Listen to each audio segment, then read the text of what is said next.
Saudara Ketua DPP PDI Perjuangan Said Abdullah menyebut elektabilitas Ahok versi Litbang Kompas yang unggul menempati posisi kedua bakal jadi pertimbangan PDIP untuk mengusung Ahok melawan Anies di Jakarta.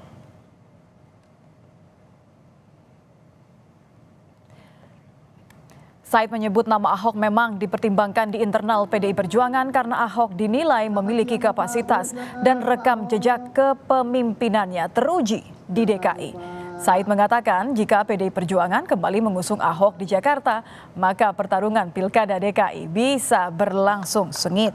Saya ingat 2016 Pak, waktu itu Anies Baswedan, wajar-wajar saja begitu dideklar, maka pemberitaan dan publik penerimaannya tinggi, itu wajar. Justru yang menjadi kejutan yang tidak pernah dideklar seperti Ahok tiba-tiba juga tinggi. Kepentingan Ahok selama di DKI teruji berhasil. Nah, kalau Ahok bisa maju dan katakanlah nanti DPP PDI Perjuangan memunculkan Ahok, maka pertarungannya kembali akan sengit.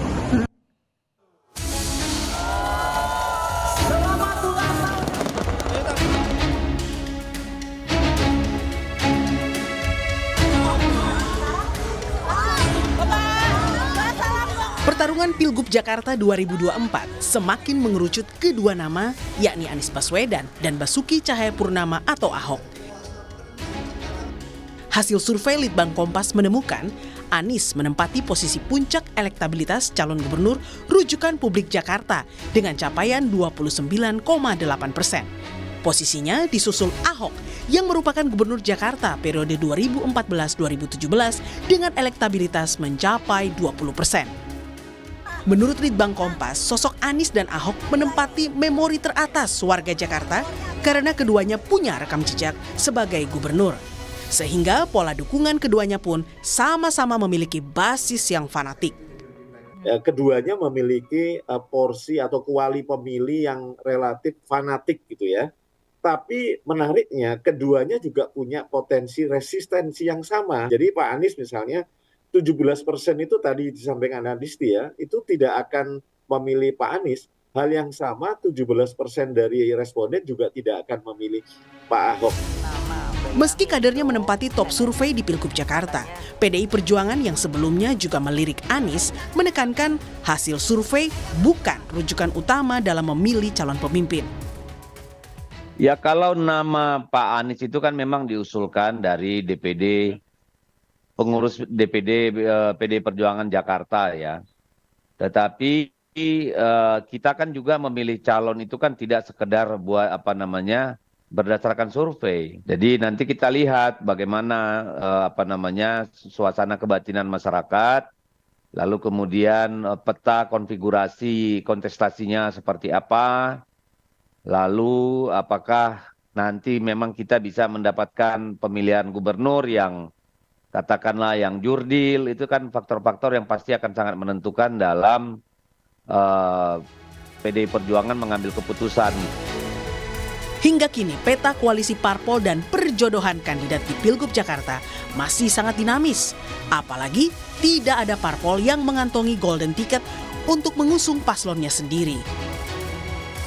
Usai Golkar siap sandingkan Kaisang dengan Yusuf Hamka, kini kian santer, Anies dan Ahok akan kembali bertarung di Jakarta. Tim Liputan, Kompas TV. Lalu sejauh mana peluang akan terjadi lagi pertarungan antara Anies dan Ahok di Pilgub Jakarta?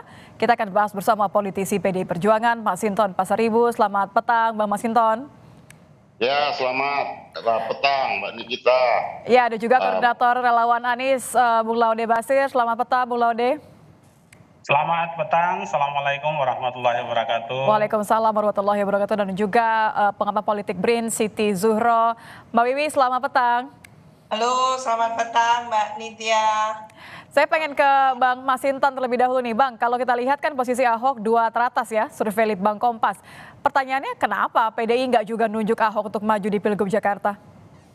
Ya, pertama nih menarik ya, apa yang bisa survei Litbang Kompas ini. Di situ yang muncul itu nama Pak Anies dan Pak Ahok. Nah, kenapa?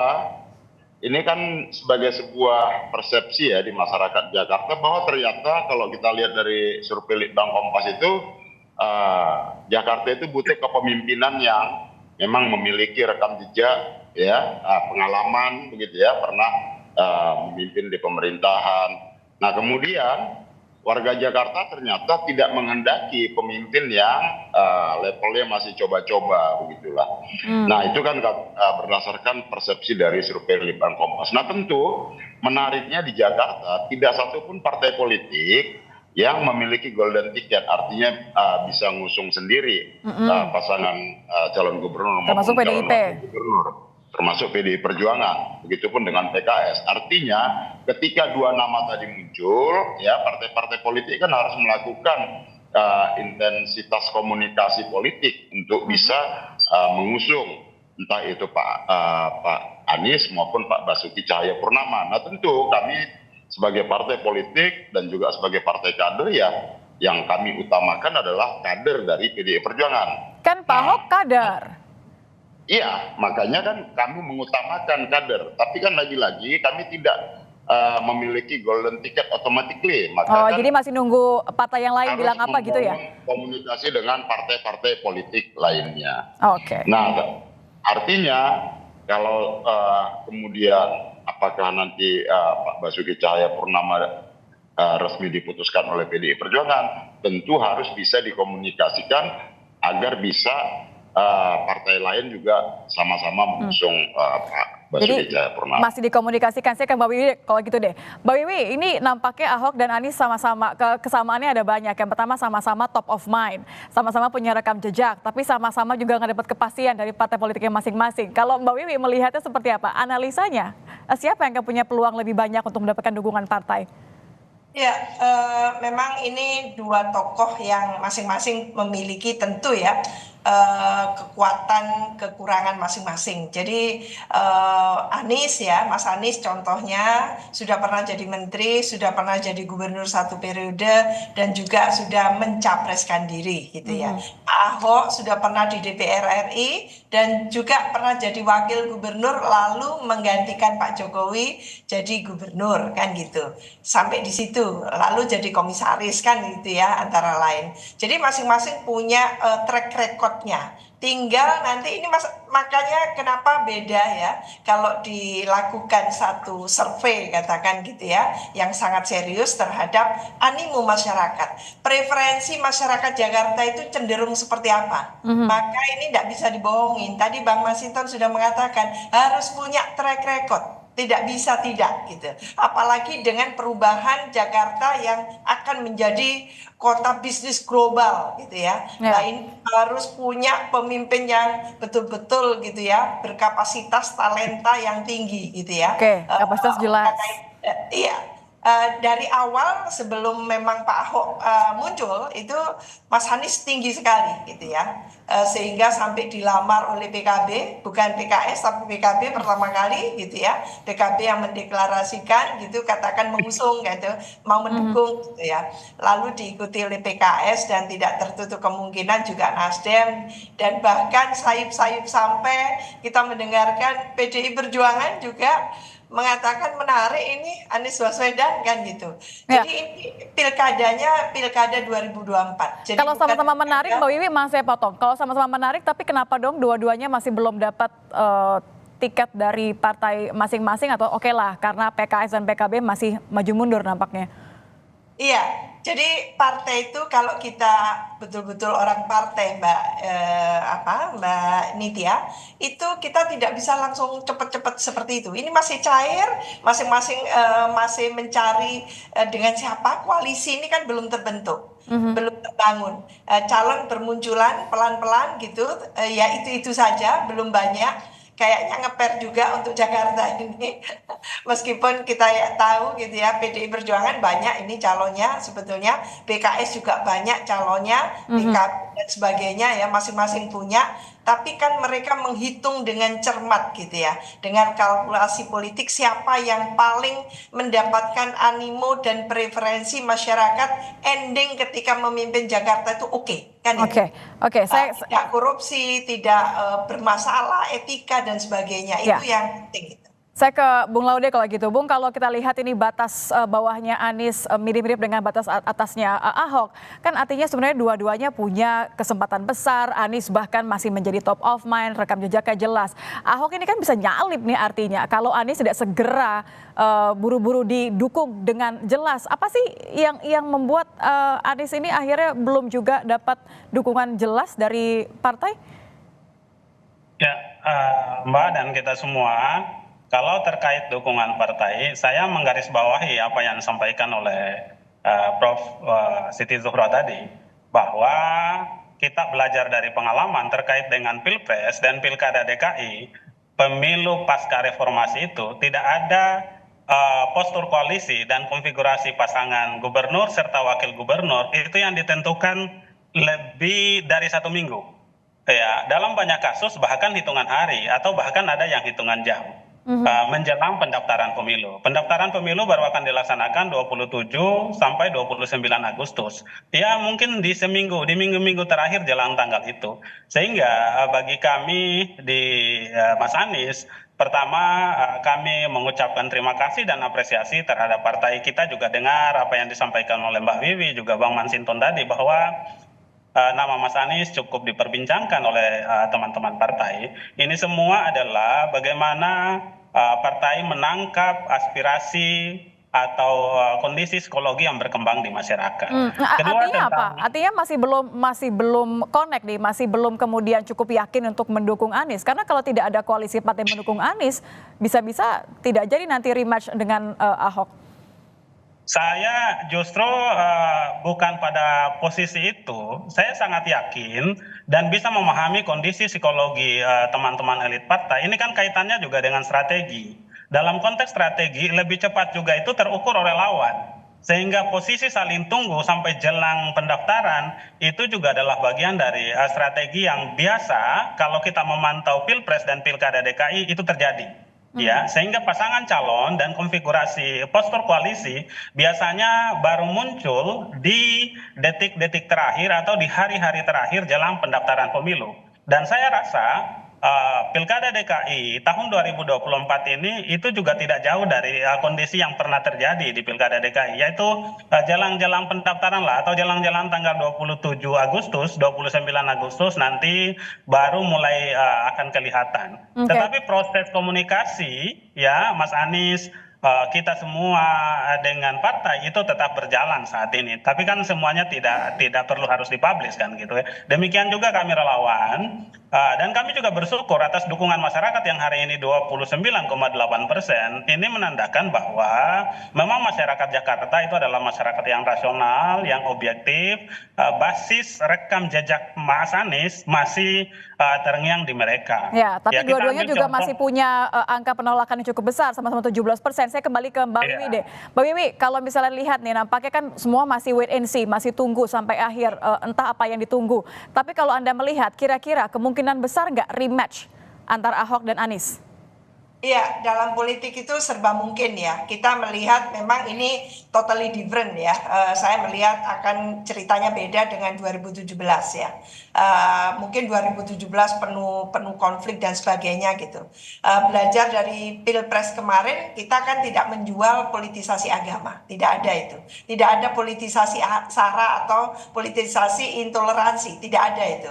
Nah, ini yang akan dikompetisikan betul-betul sekarang ini kan semakin matang ya, karena belajar kemarin itu lara-lara politik luar biasa. Maka di sini sebetulnya ada semacam wisdom dari para calon-calon itu untuk mempertontonkan yang sebenarnya kualitasnya gitu. Oleh karena itu munculnya Mas Anies, munculnya Pak Ahok, munculnya Ridwan Kamil, meskipun pastinya akan ke Jawa Barat gitu ya. Dan ada kemarin itu juga calon orang muda, tapi kan jauh panggang dari api. Tapi itu nggak bisa coba-coba di Jakarta, maka akan ada resistensi, maka ini yang akan dikompetisikan. Kita senang melihat semakin cair ya, politik kita semakin cair, tapi juga ada kematangan di situ. Kalau dulu itu like and dislike aja duluan, bukan kualitas orang yang dilihat. Langsung tidak suka, sukunya apa, agamanya apa gitu, langsung nggak suka. Kita tidak sekarang ini, karena kita dihadapkan pada isu gitu ya, pelanggaran etika dan sebagainya. Maka isu yang penting tadi itu kita tonjolkan untuk bagaimana saat ini Jakarta yang berubah ini akan dipimpin orang yang betul-betul mampu nantinya. Tapi mungkin ya Pak Wiwi, untuk kemudian peluang antara Ahok versus Anies ini kemudian akan muncul lagi di Pilkada Jakarta? Dimungkinkan ya, kalau ternyata akhirnya tidak ketemu gitu ya, persyaratan yang mungkin dimintakan oleh PDI Perjuangan kepada Mas Anies gitu, maka akan lakum dinukum waliyadin, masing-masing jalan gitu. Lah itu dimungkinkan, tapi tidak tertutup kemungkinan, namanya politik gitu ya. Ini saatnya untuk mempertontonkan bahwa ternyata nasionalis dan religius itu bisa menyatu. Tidak hanya semangka yang lalu, tapi PKS dan PDI Perjuangan bisa satu koalisi seperti di daerah-daerah lain. Jadi politik itu sangat kontekstual, Mbak Nitya. Bang Masinton sudah ketawa-ketawa tuh Mbak Wiwi ketika dibilang kemungkinan ada PDIP koalisi lagi. Bang Masinton, nampaknya kan ya Ahok juga sudah jualan, bahkan bilang saya kader terbaik untuk Pilgub saat ini. Tapi kan belum juga dapat tiket. Tapi kalau Anda lihat, apakah ada ganjalan dari masa lalu Ahok melihat penolakan persentasenya juga sama besarnya dengan Anies, 17% kurang lebih? Iya, artinya apa yang tadi disampaikan Prof. Siti Zuhro bahwa Jakarta itu ya sebagai basis pemilih yang rasional ya, itu menginginkan satu figur kepemimpinan yang memang memiliki track record jelas, pengalaman, artinya tidak lagi coba-coba apa segala macam. Nah, tentu bagi kami ya politik itu kan seni kemungkinan ya. Nah, dengan ketiadaan golden ticket seluruh partai politik tidak ada satupun yang memenuhi syarat 20% tadi, maka tugas kami adalah membangun komunikasi terus ini ke berbagai partai politik. Agar apa? Agar kita bisa memiliki pemahaman yang sama, agar bisa mengusung calon yang sama, kira-kira seperti itu. Nah, kalau kami kan pasti sebagai partai kader, partai politik ya mengutamakan kadernya. Apakah itu nomor 1 atau nomor 2 itu kan nanti tergantung dari realitas politik dan bangunan komunikasi yang dibangun bersama-sama dengan teman-teman. Tapi masih ada kemungkinan untuk dukung Anies, Bang Masinton, sebelum saya kembali ke Bung Laude. Ya, dalam politik itu kan itu tadi seni kemungkinan kan. Nah, kami bisa mendukung Pak Basuki Cahayapurnama yang merupakan kader kami, kan begitu. Bisa juga mendukung Pak Anies karena ada juga usulan dari DPD Jakarta. Tapi itu kan lagi-lagi asal bukan yang mendukung Jokowi? Apa? Yang penting bukan orang Jokowi gitu, Bang? Ya, nggak begitu juga lah. Artinya kan begini ya, bahwa yang kita utamakan itu adalah bagaimana membangun Jakarta.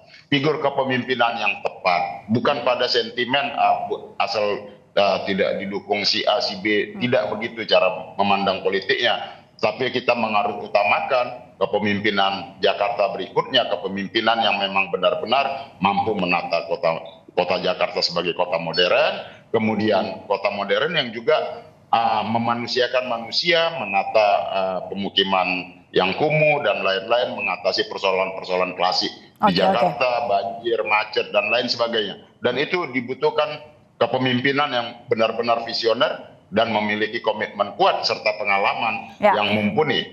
Iya, warga Jakarta sudah bicara salah satunya melalui survei Litbang Kompas. Saya kembali ke Bung Laude. Bung Laude, berapun juga kan Anies masih punya teratas ya, 29%. Nah kalau Anda lihat ini posisi Pak Anies masih belum aman sampai saat ini. Sudah ada komunikasi politik dengan partai-partai yang dukung di Pilpres, tapi sampai saat ini juga belum dukung untuk Pilgub nih. Ya, saya kira kita bisa membaca di berbagai media ya, bahkan ada yang sudah deklarasi secara resmi PKB dan PKS. Ya, demikian juga misalkan Nasdem, PDIP itu kan ada pemberitaan-pemberitaan. Tapi kan PKS dengan harga harus mengusung kadernya untuk wagubnya. Ya. Dalam proses lobby, dalam kaitannya dengan strategi menuju hari-hari terakhir jelang tanggal 27 Agustus itu suatu hal yang wajar. Kalau kita pantau perkembangan kontestasi politik kita, baik itu di Pilpres maupun di Pilkada DKI. Sehingga kami sendiri tidak khawatir. Tapi di atas itu semua, yang perlu harus digarisbawahi itu adalah permasalahan kepemimpinan ini adalah bagaimana kita memikirkan kepentingan masyarakat Jakarta, kepentingan rakyat Jakarta. Jadi yang Mas Anies konsen adalah di situ. Dan saya rasa ketika kepentingan itu nyambung antara kepentingan Mas Anies pun calon-calon lain dengan kepentingan partai politik, nah proses komunikasi saya rasa ya itu akan berjalan dengan lancar. Dan hari ini tentu komunikasi itu sangat intensif berjalan dengan semua partai politik ya, kita jalankan semua. Jadi siapapun selagi kepentingannya untuk warga Jakarta, ya kita tahulah ada kegelisahan-kegelisahan dari warga Jakarta. Contohnya tentang kebijakan-kebijakan yang Mas Anies laksanakan ketika dulu waktu jadi gubernur, yang kemarin rame aja misalkan tentang KJMU, kartu ada Jakarta pro dan kontra ya. Ya, tentang KJP Plus yang hari ini banyak dipotong, itu kan masyarakat gelisah semua. Dan kami di posko relawan pun itu masyarakat silih berdatangan mengadukan tentang bagaimana mereka bantuan-bantuan itu kepedulian masyarakat, kepedulian pemimpin terhadap masyarakatnya hari Tapi ini. kalau dukungannya besar sampai berkurang. terakhir tidak mendapatkan tiket dari parpol, sayang juga ya Bung Laude ya. Saya kembali ke Mbak Wiwi deh. Tentu, dan Ya, itu kan tahan dulu. masih cair lah, masih berproses itu ya. Kita Masih tidak proses. ya. Saya kembali ke Mbak Wiwi. Mbak Wiwi, kalau sama-sama nih Bang Masinton, Bang Laude masih bilang bahwa semuanya masih proses. Jangan-jangan ada pertimbangan lain, karena kan Pak Jokowi sudah memberikan restu nih, bagus untuk Kaisang maju Jakarta, Jawa Tengah, dimanapun itu sudah bagus untuk Kaisang meskipun 1%. Jangan-jangan kalau menurut Anda, ini memang partai politik mempertimbangkan faktor Jokowi effect ini akan masih ada 2 poros atau justru nambah jadi 3 poros? Ya, untuk Jokowi effect ya, untuk kasus Jakarta rasanya agak sulit diaplikasikan ya. Dalam arti, apakah pengaruhnya Pak Jokowi akan luar biasa? Kalau luar biasa itu seperti apa gitu ya? Apa akan mengulang gaya Pilpres? Ini ada Bang Masinton ini. Mengulang gaya Pilpres berarti akan menghalalkan semua cara. Itu bahaya sekali. Karena DKI Jakarta ini sudah pernah punya memori, punya pengalaman pahit ketika pilkadanya itu diberikan intrusi hal-hal yang tidak bagus. Maka untuk 2024 saya rasa sangat vivere pericoloso melakukan pemaksaan nepotisme politik gitu ya, terhadap pencalonan cakada, calon kepala daerah maupun calon wakil kepala daerah. Kalau itu dipaksakan gitu, dengan kompetisi yang tidak free and fair, dengan kompetisi yang sangat tidak sehat gitu, wah itu nanti akan menuai badai menurut saya. Karena kita sudah punya pengalaman tadi pakai Jakarta ya, jangan dicoba-coba kalau menurut saya itu. Karena bagaimanapun juga kemarin saja kita belum bisa mendapatkan solusi terhadap Pilpres ini, masa iya pilkadanya mau diintrusi lagi? Baik. Kan itu pertanyaannya. Jadi menurut saya ini biarlah kompetisi yang sehat. Jadi biarlah partai-partai sedang mempertimbangkan secara cermat siapa calon kepala daerah yang patut untuk dikompetisikan dengan setara. Jangan tidak setara. Baik. Yang setara itu. Ya. Terima kasih Mbak Wiwi sudah bergabung bersama kami. Terima kasih juga Bang Masinton dan juga Bung Laude sudah bergabung bersama kami di Kompas Petang. Selamat petang semuanya.